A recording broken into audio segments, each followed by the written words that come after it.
O primeiro LP de música galega contemporánea editou en Venezuela Pobo Vox, no anos 70. Dunha banda, nunha cara, estaban os cantores de Voces Teibes. De outra banda, Xulio Formoso, coas letras de Farruco Sisto, un galego, que tamén está presente nesta revolución. O produtor de Pobo Vox chamábase Celso Emilio Ferreiro. Un que sabe de Venezuela, de Vigo, deste país. Cando estaba na guerra, fixo un poema, e despois un rapaz nunha garita en Ceuta púsolle música. O poema chamábase...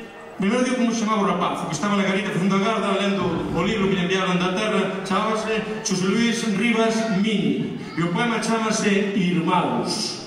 A que nos palabras sexan distintas, e ti negro e eu branco, entendo semellantes as feridas, como un irmão che falo. Irmãos!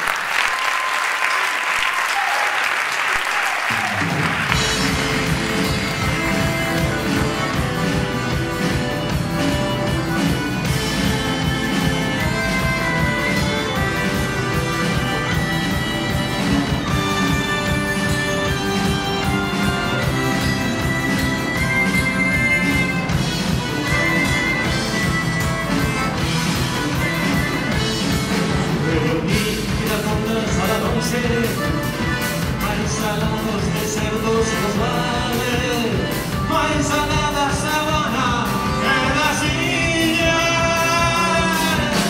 Como mi irmão che falo, como mi irmão che falo, mi lua, a miña noite, se choran os teus ollos o meu brazo.